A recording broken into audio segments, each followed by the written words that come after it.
Salut les petits amis, content de vous retrouver ce matin. Vous voyez, la barbe pousse, hein, on est en vacances et puis, les yeux sont bien plissés, la voix un peu rocailleuse, donc on est le matin. Voilà comment, vous pouvez savoir à quelle heure je tourne mes vidéos. Content de vous revoir, j'avais envie de vous partager un truc aujourd'hui, que je vis et je suis pas le seul à le vivre, hein, je m'en doute. C'est tous ces événements heu, qui arrivent aujourd'hui dans le monde, en fait, font pas mal réagir et je me dis, on est quand même en train de vivre une période. Soit on la voit comme catastrophique et on se dit: «Bah, il y a plus qu'à s'ouvrir les veines, hein, parce que là, ça va être compliqué». Soit tu te dis, en fait, la vie est en train de nous envoyer des trucs pour qu'on comprenne et on est peut-être à un moment, peut-être un moment charnière ou en tout cas un moment où il faudrait peut-être changer de paradigme ou changer notre façon de faire ou, voilà, ça frotte fort parce que, ben, peut-être qu'il y a un message assez important à comprendre et tant qu'on n'aura pas compris ce message-là, eh bien, il va falloir s'y coller et s'y coltiner. Et quand je dis «on», c'est «je», hein, on est d'accord? L'idée, c'est pas de savoir ce que les autres vont faire, c'est savoir ce que moi je vais faire. Et ce qui m'intéresse, c'est de vous partager ça aujourd'hui et se dire, est-ce qu'il n'y a pas quelque chose à mieux comprendre par rapport au temps? J'ai l'impression qu'il y a vraiment un décalage par rapport à ça. En tout cas, chez moi, je me rends compte de ça. C'est juste, se dire: «Bah, tiens, dans une journée, je dors à peu près 8 heures, hein, 8 heures sur 24, ça fait à peu près 30 du temps». Pour, certains, c'est plus, pour d'autres, c'est moins. On va partir sur ce truc, d'à peu près un tiers du temps. Si je rajoute le temps, pendant lequel, je dois consacrer à manger, à m'alimenter, à boire, à me laver, en gros, on arrive pratiquement à 50 de notre temps qui est utilisé, on va dire, pour, entretenir la machine. Voilà, on va dire, c'est de l'entretien, c'est de la mécanique et il nous reste du coup, ben, 50 de notre temps pour vivre et la question, c'est qu'est-ce que tu fous de ces 50 de ton temps? Et on se rend compte que finalement, ben, on passe, notre temps, à mal utiliser 2 fonctions de notre cerveau. La première fonction, c'est on a une énorme capacité de mémoire. Donc on va passer une partie de ces 50 là à se rappeler, OK? Et puis on a une autre capacité de notre cerveau qui est notre capacité de projection. Et donc on va passer une autre partie de notre temps à se projeter. Et donc souvent, ce que l'on fait, c'est qu'on va regretter le passé. Et puis on va avoir de l'anxiété ou de l'envie, en tout cas on est dans une énergie bizarre à l'instant T, parce qu'on va être plutôt en train d'espérer ou de surtout, appréhender l'avenir. Et la question, c'est de se dire: «OK, mais si jamais je prends conscience de ça, en fait, c'est juste se dire que notre vie, c'est exactement comme ce petit sablier là, c'est au moment où elle part, on va retourner, hop, c'est parti, c'est la naissance. Chaque instant va s'écouler les uns après les autres. Ouais, c'est un petit sablier, donc ça va aller vite pour le remplir. La partie du haut se vide et poum, là, c'est la mort. Et le truc qui est rigolo à se rendre compte, c'est que, souvent on dit que, la mort, c'est l'opposé de la vie, mais la mort, c'est pas l'opposé de la vie. La vie, c'est la naissance, l'écoulement de chaque instant dans ce petit passage qui est là, qui est l'instant présent, l'écoulement de chaque instant de notre vie et puis la mort. Et tout ça, ça fait la vie. Donc il y a un moment donné, quand on arrive à prendre cette conscience-là, de se dire: «OK, donc arrêtons de paniquer, de s'affoler par rapport à la mort». Ouais, c'est pas forcément quelque chose qui est agréable à penser, mais ça fait partie du jeu, quoi. Il y avait Coluche qui disait: «Si tu veux pas mourir, ben, ne vis pas». Enfin, il y a un moment donné, tu es obligé, tu as pas le choix, hein, tu vas y passer. D'une façon ou d'une autre, tu vas y passer. Et c'est juste pour prendre cette conscience-là et le prendre avec un petit peu de recul parce que quand on prend l'exemple du Covid ou de la Covid, où je m'en tape de ce qu'on doit dire, c'est prendre conscience que qu'est-ce qui se passe, en fait, dans chaque instant. C'est-à-dire que là, on est vraiment sur l'instant présent. Vous voyez là, ça, c'est le passé, ça, c'est le futur et l'instant présent que l'on doit vivre, c'est ça. Hop là, je revis, c'est parti. Et donc c'est, la seule chose qui m'importe, c'est comment je teinte le grain de sable qui passe là. Si jamais je décide dans l'instant présent de vivre, un instant triste et que tous les instants de ma vie, je les vis tristes, et ben, je vais avoir à la fin une couleur de ma vie qui sera triste.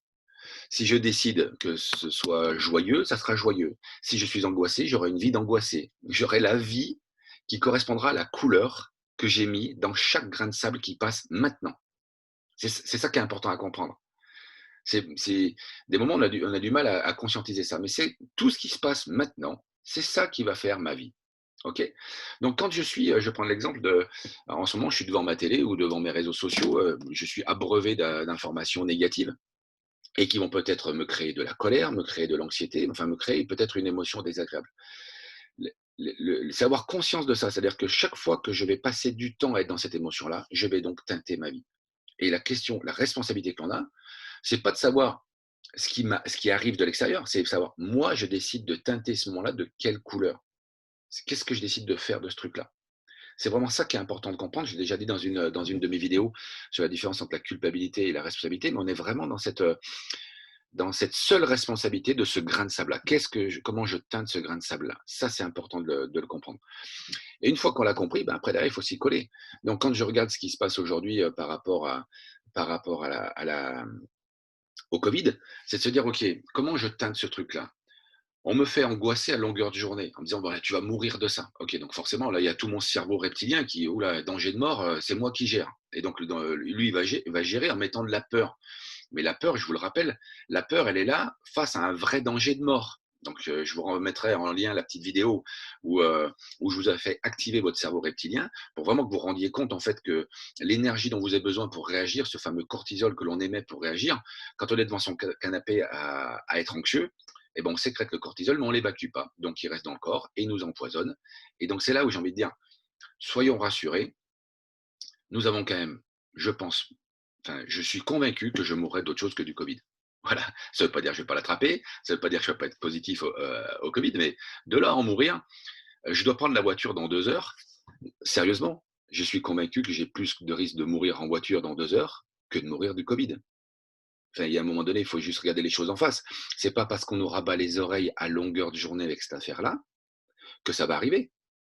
Il y a une quinzaine d'années, une vingtaine d'années même, je serais même un peu plus vieux, pour la Toussaint, c'était la grande campagne de la prévention routière. Donc tout le monde allait mourir sur les routes pendant la Toussaint. Il fallait mettre un drapeau blanc sur sa voiture pour dire qu'on allait faire attention. C'était la même connerie qu'aujourd'hui, en gros, ça n'a pas beaucoup évolué. Et donc c'était ça. Mais visiblement aujourd'hui, il n'y a plus de morts sur les autoroutes le jour de la Toussaint. Je ne sais pas, on ne nous en parle plus. Donc il ne doit plus y avoir d'accidents. Donc c'est juste prendre un peu de recul. L'idée, en fait, pour passer ces moments-là, il y a 2 stratégies. La première stratégie, c'est de mettre son système automatique. Donc son système automatique, c'est voilà, c'est cet instinct de survie, de le remettre dans le jeu. De dire, OK, on va vraiment voir, en fait, quel est le risque que j'ai pour ma vie. On va vraiment le regarder en face.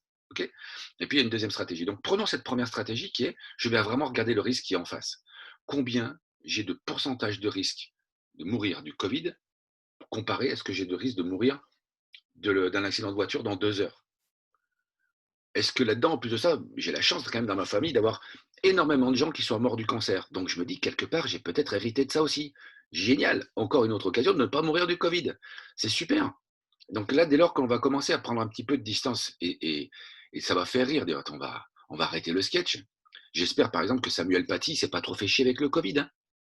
J'espère qu'il a profité de ces derniers jours. Sérieusement.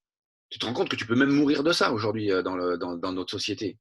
Donc, oh, donc Marcel, là, qui est en train de me saouler sur BFM TV ou je ne sais quoi, on va peut-être arrêter de lui accorder du crédit. Ok, on va commencer à se re-responsabiliser en disant qu'est-ce que je fais par rapport à ça. Et est-ce que je ne sais pas gérer ce genre de situation-là? C'est-à-dire, est-ce que mon cerveau, est-ce que moi, je ne sais pas gérer ce risque qu'il y a de mourir? Et en fait, quand tu regardes, ben si, je, je sais le gérer parce que quand je prends ma voiture, je sais très bien qu'il y a un risque et ça ne m'empêche pas de vivre ce moment-là. Je ne m'interdis pas de conduire la voiture.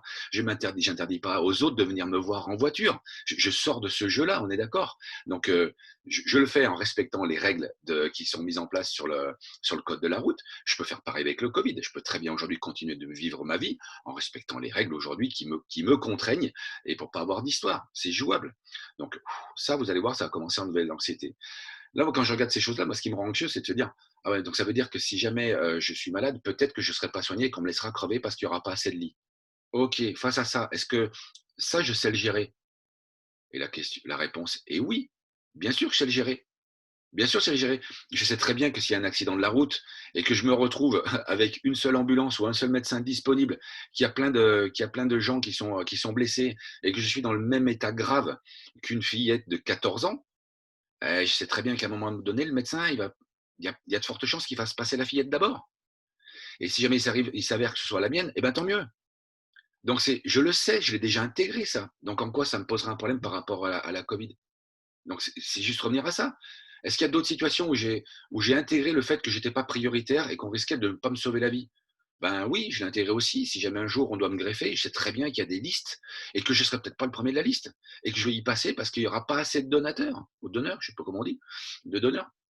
Ok, c'est le jeu, c'est le jeu de la vie, c'est comme ça. Donc c'est là où dès lors que tu commences à remettre un peu de conscience sur ça, à te redemander, c'est est-ce que je sais gérer ça?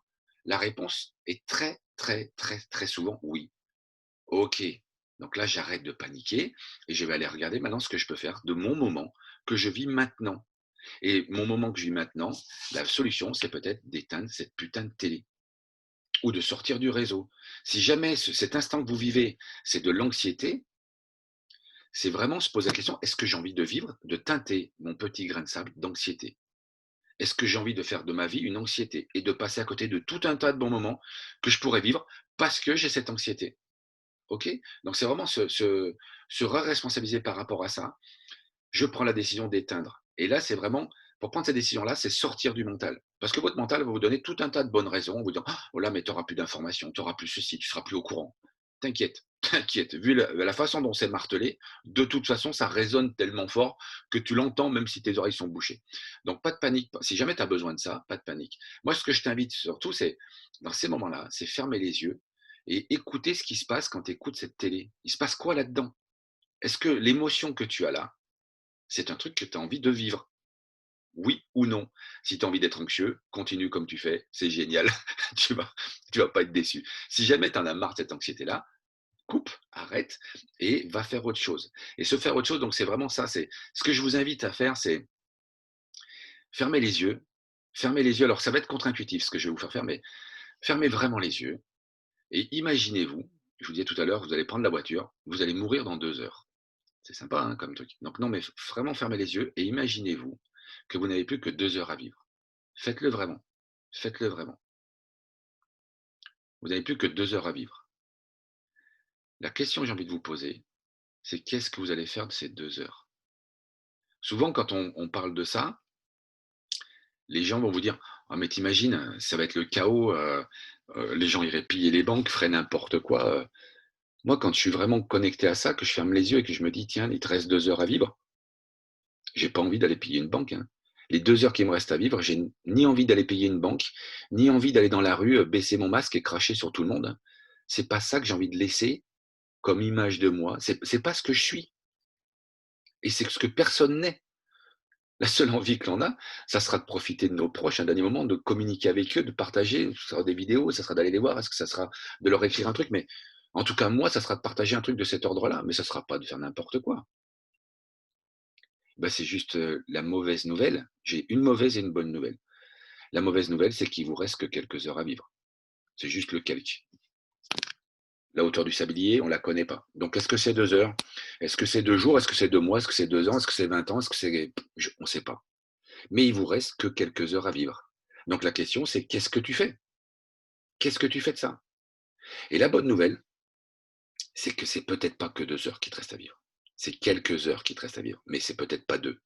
Donc mettons-nous en route. Faisons vraiment ayons conscience de ça. Et qu'est-ce que je fais de l'instant que j'ai maintenant? Est-ce que j'ai envie de le vivre de telle façon ou de telle autre façon? Qu'est-ce que j'en fais? Donc ça peut paraître contre-intuitif, mais plus tu vas penser à la mort, eh ben, plus tu penses à la vie, puisque la mort fait partie du jeu. La mort, c'est l'opposé de la naissance. C'est pas l'opposé de la vie. Ça n'a rien à voir avec ça. Voilà, en tout cas, ce petit exercice, moi, il me permet de remettre un peu de distance, de me réaligner avec qui j'ai envie d'être, qui j'ai envie de, qu'est-ce que j'ai envie de vivre, tout simplement, quoi. Donc, j'espère que pour vous, ça marchera. Amusez-vous à le faire. C'est contre-intuitif, je le sais. Mais profitez de ces quelques instants de vie qui nous restent. Je vous souhaite une très belle journée et une très belle vie. Ciao, à bientôt.